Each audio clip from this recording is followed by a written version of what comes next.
Hey guys, welcome back to Tavis Talk, the hit internet advice show that's taking the internet by storm in the advice column show category.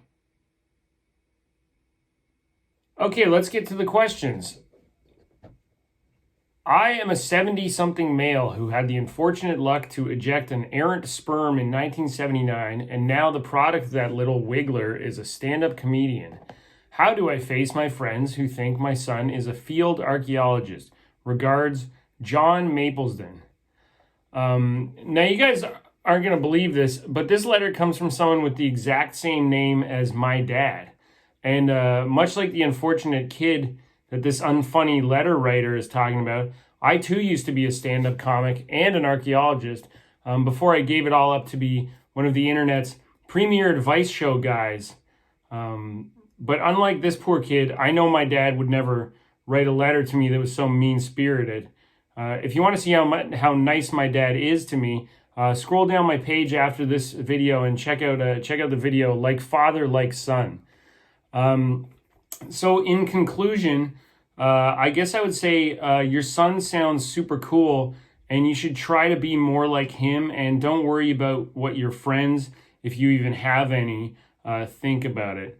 Thanks, John, and on behalf of your son, see you on FaceTime tomorrow. Okay, let's get to the next letter. Hi, Tavis. Long time, first time, last time. It's not very nice. What are the funniest places that you've urinated in public? Any tricks to doing it successfully? Thanks, signed, Holding It In. Thanks for writing, Holding. What are the funniest places that you've urinated in public? First of all, I'd like to address the fact that this person assumes I'm the type of guy who not only urinates in public, but also has done so many times in my life that I could compile a list of all the times I've done it the funniest. Secondly, yeah, I piss outside all the time. Mostly at night, mostly on trees, but also sometimes not. Sometimes during the day. Sometimes on the back tire of a car, which is a piece of urban lore I never really understood. You hear people say, it's okay to pee on the back tire of your own car. Like, why?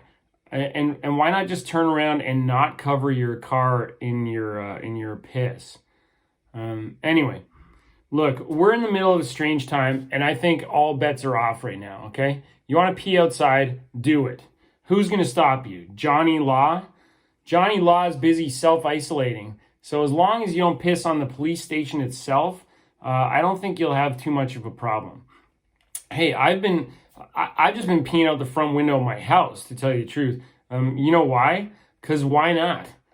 You get a high enough arc, you can create your own 2-meter safe zone. You want to try to give me and my family COVID? Well, soap up ahead of time, pal, because you're getting a golden shower. Okay, welcome to the neighborhood, bud. Anyway, one time I saw a guy in the park, and I'm not sure if this was as funny a place to, or if it was just kind of clever, but he sat down sideways on a park bench, and he pulled his wiener out, and he stuck it between the wooden slats on the bench, and he peed straight down, all the while not really looking like that much like he was peeing. So that's truly either some guy who's been busted for public urination before, or someone who simply wanted to pass on the wisdom of his elders to me, and now I pass it humbly to you. So to be honest, I'm not really that much of an expert in peeing outside. I can't really give you a list of funny places or anything like that, but I am something of an expert at taking dumps outside. And seeing as this is an advice column internet show, I thought maybe I'd share some of my teachings with you guys. Okay, so before you say, hey Tavis, how did you become an expert at crapping outside? The answer is of course practice. When I was working in the field doing archaeology, just like that guy with the unfunny dad, I must have taken a crap in the woods at least 100 times, if not more. And I'll tell you, there's nothing more liberating than dropping trowel and letting loose outside. You know, you get comfortable doing that, and there's nowhere in the world that you can't go. And before you say, yeah, But that's in the woods, and that was years ago. What have you dumped for me lately? Let me say this. I took a crap in the park last week. Why? Because there's no public bathrooms during a pandemic, and I really had to go. How? Behind a big log. When? Just last week, like I said. What? Crap. Who? Me. But here's the thing. You can't just go out there like a babe in the woods, you know? You need to be prepared. You need to carry a napkin or multiple napkins on you at all times. My recommendation is that anytime you're in a fast food place, like take one extra napkin that you won't need and put it in your back pocket. Anytime you're eating chicken wings, pocket one of those wet naps for sure. Anytime you're eating a bunch of laxatives, just stay home, okay? Outdoor diarrhea is no joke. So anyway, thanks for writing, holding it in, and good luck. Let's get to our next letter. Okay, so I actually just remembered another time that I took a dump outside. It was a couple winters ago, I believe, because I was wearing my winter coat. I know that because it was where I had my one piece of Kleenex that ended up saving my ass. So I was walking to the show, and all of a sudden I go, uh-oh, I know how far this place is, and I know that I'm not gonna make it. So what do? Okay? You think to yourself, what do I got? Do I got napkins? Do I got anything? And I did. I had one that I had previously blown my nose into, I think, and I found it in my coat, and it had dried out, so it was usable again. There was no problems there, other than the general issue I was dealing with. So what I did, and here's some good advice. If you find a wooded area, ideally something with like a tree maybe about this diameter that you can hold on to. So you find a little wooded area, you duck in, you lean back, and I'll tell you why later. You hold on to a tree and you lean back really far with your pants down, and that way you get a really good clearance zone for what's about to transpire.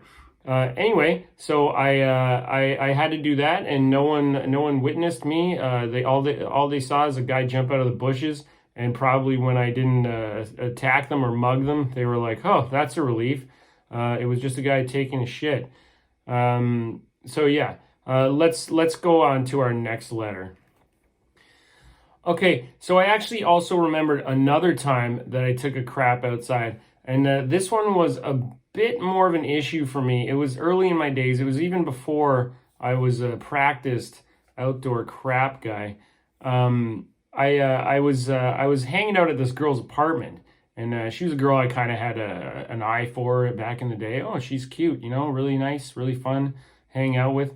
The issue was that her apartment was a kind of like a one room kind of thing, and there was a glass door on the bathroom. It was opaque, so you couldn't see exactly what was going on, but you could definitely tell if someone was taking a huge crap in your bathroom. So I felt the urge, and I was like, uh-oh, I want to dump, but I really don't want to do it in this girl's apartment, and then that would kind of sour my chances of becoming more than friends with her. So I held it in, and I bid her adieu. I was heading back to where I was staying to see what I could do there, and I didn't make it. I didn't make it all the way there. And this is more a cautionary tale than anything. This is what not to do. Okay, and like I was explaining earlier, your best bet is to find something you can hold on to and lean back really far. But it's got to be a tree that's upright. Okay, I have a friend who told me this one time that he actually hung from a tree. He grabbed a branch and he went up and he hung onto it with his hands and his feet, and then he just crapped into the mid-air, I guess. And then the conundrum he was in was that when he wanted to get down, he would have just stepped in a big pile of human crap. So that's not something you want to do. You don't want to hang drop a dump if you can help it. So anyway, I didn't have anything to lean on. I was in an alleyway, which if you're going to take a crap in the city, an alley's probably your best bet. Yeah, it's not the classiest thing to do, but it's better than doing it on the front stoop of the Four Seasons Hotel, okay? So you find a nice alley and tuck in somewhere kind of off the way, maybe behind a dumpster, perhaps. So what I did though by accident is I didn't lean far and back enough, and I ended up pulling my pants down and then kind of crapping right into my pants, which is pretty much the opposite of what my intent was. And I'd have to recommend not doing that one as much. That wasn't my finest moment. But it did teach me a lot of things. It taught me that you can go back to where you're staying and directly walk into a shower wearing all your clothes. They're full of crap, and that's probably the best way to get rid of what just happened, physically, if not psychologically. So I kind of forget what we were talking about, but thanks for your letter and good luck. And for all you guys who need some advice, and you want to send something my way, please hit up tavistalk@gmail.com and send those letters in, guys. I look forward to reading them, and hopefully I can help you out. Thank you, guys. And remember, if the only difference between being lost and being found is knowing where you are. Okay, thanks, guys, and I'll see you next time.